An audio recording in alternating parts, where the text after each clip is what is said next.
Is it permissible to celebrate Shab-e-Barat now that 15th of Sha'ban is coming? Please throw some light on this. It is an innovation, a bid'ah. Sheikh, I'm going to change the channel. Everything you're asked about, it's a bid'ah, bid'ah. Everything we ask you about, it's an innovation. What is this? Don't you have some leniency? Everything is bid'ah. Your iPad is a bid'ah. Wearing glasses is a bid'ah. Okay, I'm going to cool down. I'm not going to get angry with you. My friend, you have to understand that bid'ah is related to religion. So when someone asks me, what's the ruling on birthdays? I wouldn't say it's a bid'ah because I'm not getting closer to Allah. It's not a form of worship. I would say it's haram because it's an imitation of the disbelievers' customs. But wearing a watch, using an iPad, drinking in a coffee mug, wearing glasses, driving a car, flying in an airplane, these are not religious practices of other religions. And it is not something innovated to get closer to Allah Azza wa Jal, and it's not part of their customs. So don't mix apples with oranges. When we come to the issue of celebrating the 15th of Sha'ban, okay, what is your intention of celebrating? He says, to get closer to Allah. I do salatu at-tasabih, I do a lot of dhikr, I do night prayer, I do this, I do that. Okay, hold your horses. Did the Prophet ever did such a thing? Did the Prophet ever do such a thing? And says, no, we don't have any authentic reports. Had the companions done any similar things? Never. So are you innovating or not? Yeah, but this is a good bid'ah, subhanallah. Something the Prophet did not do, alayhi, and the companions, may Allah be pleased with them, did not do. And Allah told us at the time of the Prophet, الْيَوْمَ أَكْمَلْتُ لَكُمْ دِينَكُمْ. Today, I've completed your religion and perfected it. So you come and say, yeah, the Prophet didn't do it, but it's a good bid'ah. Give me a break. This is definitely unacceptable, none whatsoever. So celebrating Shab-e-Barat or Laylatul Mi'raj on the 27th of Rajab, which was a couple of weeks ago, all of these are innovations. Not because I don't want you to celebrate. Who cares, akhi? Celebrate if you wish, whatever you want. I am not going to lose anything from my pocket. But you're asking me about ruling according to the Quran and the Sunnah, and I'm presenting it to you. Do you think that I don't want you to pray? If you say, Sheikh, I'd like to pray 3 hours night prayer, I would say, bid'ah? No, go ahead, pray 4. Pray 5, no problem. If you say, I'd like to recite the Quran like 3 hours a day, be my guest. We encourage people to give lots in charity, to do dhikr, to recite the Quran, to pray voluntary, to fast voluntary days. But when it comes to issues that take you out of the straight path, they will say bid'ah.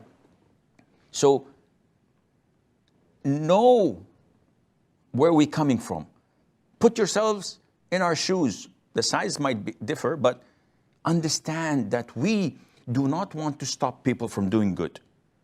We want them to do the good things according to the Sunnah, not according to their whims and desires and to what say. An anonymous sent a question saying, what is the ruling on the regular white discharge of a woman? Does it break her wudu? And does she have to change her undergarment before praying? This is an issue of dispute. The vast majority consider such vaginal discharges of women to be pure, and that she does not have to wash or change. The issue of dispute is whether it breaks your wudu or not. So the vast majority of scholars say that finding it does not impact your purity. So it's not like urine, it's not like madhi. It is not najis in nature. Now, whether it breaks wudu or not, it's an issue of dispute. The vast majority of scholars say that it does break wudu.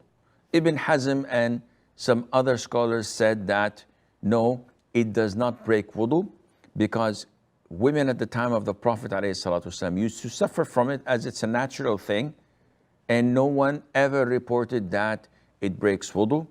And this is continuous, and it would impose a lot of hardship on women to tell them that you have to perform wudu every time you find this.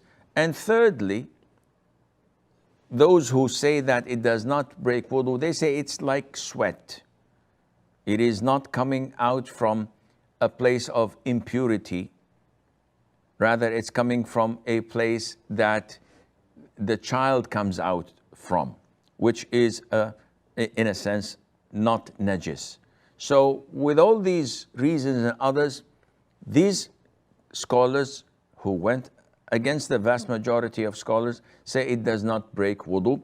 And this is what I'm inclined to, the opinion of making it easy for women, as there is no solid proof that it breaks wudu. And it was never reported. So we know that answering the call of nature breaks wudu.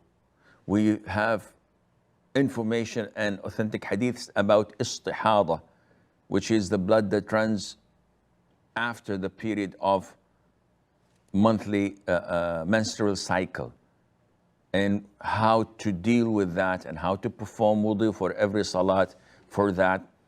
And we never heard anything